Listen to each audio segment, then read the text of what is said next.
ಇನ್ನು ರಮೇಶ್ ಬಂಡಿ ಸಿದ್ದೇಗೌಡ ನಿನ್ನೆ ಈ ಹಾರ್ಟ್ ಆಪರೇಷನ್ ವಿಚಾರವಾಗಿ ಒಂದು ಸ್ಟೇಟ್ಮೆಂಟ್ ಅನ್ನು ಕೊಟ್ಟಿದ್ರು.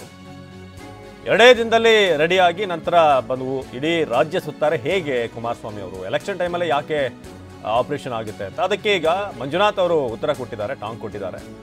ಆಧುನಿಕ ತಂತ್ರಜ್ಞಾನ ಬಳಸಿ ಎಚ್ಡಿಕೆಗೆ ಆಪರೇಷನ್ ಮಾಡಲಾಗಿದೆ. ಕೆಲ ವೈದ್ಯರಿಗೆ ಶಸ್ತ್ರಚಿಕಿತ್ಸೆ ಬಗ್ಗೆ ಮಾಹಿತಿ ಇರಲ್ಲ, ಇದರ ಬಗ್ಗೆ ಸಾಮಾನ್ಯ ಜನರಿಗೆ ಏನು ಗೊತ್ತಾಗುತ್ತೆ. ಹಾಗೇನೆ ಜ್ಞಾನಿಗಳು ಜ್ಞಾನಿಗಳಾಗಿರಬೇಕು, ಬೇರೆ ಆಗಬಾರ್ದು. ಚಿಕಿತ್ಸೆ ಏನಿದೆ ಈ ಆಪರೇಷನ್ ವಿಚಾರವಾಗಿ ಅದನ್ನ ತಿಳ್ಕೊಳ್ಬೇಕು ಅಂತಂದ್ರೆ 13 ವರ್ಷ ಓದಬೇಕು, ಮೆಡಿಕಲ್ ಓದಬೇಕು. ಇನ್ನು ಯಾರ್ಯಾರು ಅದ್ರ ಬಗ್ಗೆ ಮಾತನಾಡೋಕ್ಕಾಗಲ್ಲ, ಮಾಹಿತಿ ಇಲ್ಲದವರ ಬಗ್ಗೆ ಇಲ್ಲದೆ ಯಾವುದ್ರ ಬಗ್ಗೆ ಕೂಡ ಮಾತನಾಡಬಾರ್ದು ಅಂತ ಹೇಳಿದ್ದಾರೆ.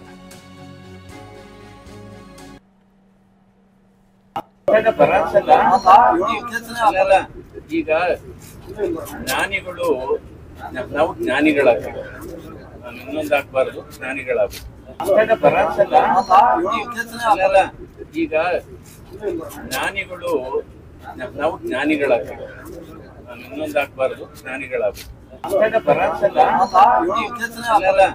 ಈಗ ಜ್ಞಾನಿಗಳು ನಾವು ಜ್ಞಾನಿಗಳಾಗಬೇಕು, ಇನ್ನೊಂದಾಗಬಾರ್ದು, ಜ್ಞಾನಿಗಳಾಗಬೇಕು.